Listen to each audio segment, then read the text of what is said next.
Logarithmic function. आज हम समझेंगे लॉगरिथमिक फंक्शन को कैसे डिफाइन किया जाता है।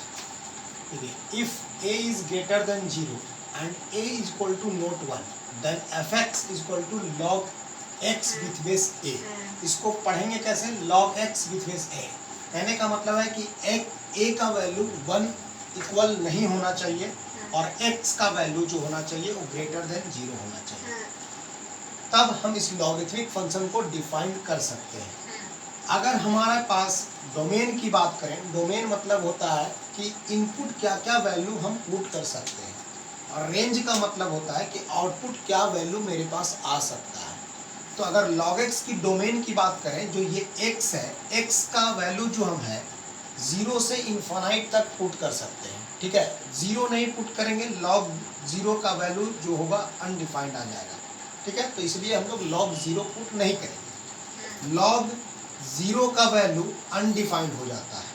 अगर बेस कुछ भी रहे लेकिन log 0 होगा तो ये अनडिफाइंड वैल्यू देगा, अनडिफाइंड वैल्यू देगा। इसलिए log 0 हम वैल्यू नहीं पुट करेंगे। नेगेटिव नंबर भी हम लोग यहाँ पे नहीं पुट कर सकते। अगर बेस कुछ भी है, -4 की बात करते हैं, तो ये भी अनडिफाइंड होता है। तो यहाँ पे एक बात समझ लेना है कि हम लोग जो इनपुट है x, जो इनपुट है log x का, वहाँ पे हम लोग नेगेटिव वैल्यू नहीं पुट कर सकते। ये होता है बेस a का वैल्यू हम लोग 1 नहीं पुट कर सकते हैं, और a का वैल्यू ग्रेटर देन 0 होगा, और 0 और 1 के बीच में भी हो सकता है। ठीक है, तो a का वैल्यू जो बेस है वो नेगेटिव नहीं हो सकता है, और बेस का वैल्यू जो है ग्रेटर देन 0 होना चाहिए। तो अब हम लॉगरिथमिक फंक्शन को हम लोग डिफाइन कर सकते हैं। तो ये मेरा लॉगरिथमिक फंक्शन को डिफाइन करने की बात हुआ। अगर हम बात करें log 0 की, log टू दी पावर 1 की वैल्यू, या इसका जो आर्गुमेंट 1 होगा, किसी के भी पावर में 1 होगा, तो ये वैल्यू हमेशा 0 देगा।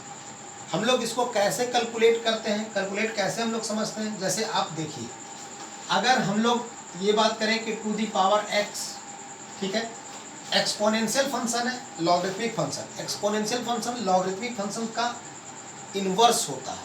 ठीक है, या लॉगरिथमिक फंक्शन की बात करें तो वो एक्सपोनेंशियल फंक्शन का इनवर्स फंक्शन होता है। तो अगर हम बात करें ऐसे कि log 2 का पावर 4, तो यहाँ पे जो वैल्यू आएगा वो वैल्यू क्या आएगा, 2 आएगा। तो कैसे हम बात कर रहे हैं कि ये 2 आएगा, अगर किसी भी log फंक्शन का बेस और इसका आर्गुमेंट सेम है तो इसका वैल्यू 1 देता है। तो 4 को हम लोग क्या लिख सकते हैं, log 2 विथ बेस 2 का स्क्वायर।